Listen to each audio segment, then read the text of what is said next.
Hello दोस्तों, Nifty 50 index rebalance हो रही है। इसमें दो नई कंपनियां इंट्रोड्यूस हो रही हैं। ये जो नई कंपनियां इंट्रोड्यूस होंगी, इसकी इफेक्टिव डेट जो है वो 30 सितंबर 2025 है, यानी कि 30 सितंबर 2025 से ये दो नई कंपनियां इस इंडेक्स में ऐड हो जाएंगी।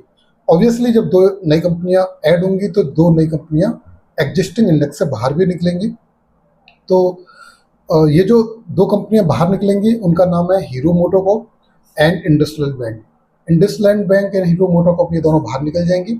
और दो नई कंपनियां जो इंट्रोड्यूस हो रही हैं, वो पहली है आपकी एविएशन सेक्टर की इंडिगो, और दूसरी है जो फार्मा सेक्टर की, हेल्थ केयर सेक्टर की, मैक्स हेल्थ केयर। ये दोनों इंट्रोड्यूस हो जाएंगी और 30 सितंबर 2025 से ये निफ्टी 50 का पार्ट हो जाएंगे। इससे पहले जो निफ्टी 50 इंडेक्स रीबैलेंस हुई थी वो 28 मार्च 2025 को हुई थी। उस समय जोमेटो एंड जियो फाइनेंस ने एंट्री ली थी, और जो दो कंपनियां बाहर निकली थी वो बीपीसीएल एंड ब्रिटानिया, वो निफ्टी 50 इंडेक्स से बाहर निकल गई थी। तो एक साल में ये दो बार रीबैलेंस होती है, ठीक है, मार्च में और सितंबर एंड में।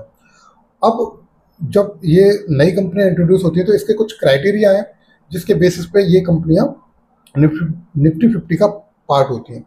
तो पहला जो क्राइटेरिया है वो है फ्री फ्लोट मार्केट कैप, ठीक है। फ्री फ्लोट मार्केट कैप का मतलब है कि किसी भी कंपनी का अगर मान के चलो 100 करोड़ मार्केट कैप है, तो उसमें से फ्री फ्लोट मार्केट कैप कितना है, पब्लिक के पास कितना है। तो बेसिकली मान के चलो 100 करोड़ मार्केट कैप है, तो कुछ प्रमोटर के पास होगा, मान के चलो 50% प्रमोटर के पास है, कुछ में भी गवर्नमेंट के पास हो सकता है, 10% गवर्नमेंट के पास है, कुछ स्ट्रैटेजिक इन्वेस्टर्स के पास है, मान के चलो 2% उनके पास है। तो 62% जो है वो ट्रेडेबल नहीं है, वो ट्रेड नहीं होगा। बाकी जो रिमेनिंग 38% है वो ट्रेडेबल है। तो 38% ये फ्री फ्लोट मार्केट कैप माना जाता है। और इसकी जो फ्री फ्लोट मार्केट कैप है, इसकी जो वैल्यू है वो एग्जिस्टिंग इंडेक्स में जो भी सबसे कम मार्केट कैप वाली कंपनी है उसके 1.5 टाइम्स होनी चाहिए। ये पहला क्राइटेरिया है। दूसरा क्राइटेरिया यह है कि जो लिक्विडिटी है कंपनी की वो बहुत हाई होनी चाहिए।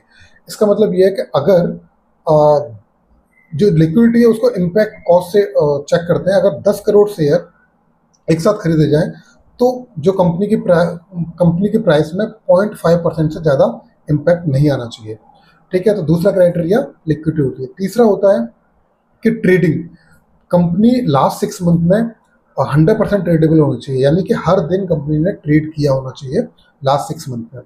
चौथी चीज़ होती है कि जो कंपनी है वो फ्यूचर एंड ऑप्शंस का पार्ट होना चाहिए। और पांचवी चीज़ होती है कि जो कंपनी है वो लास्ट 6 मंथ से लिस्टेड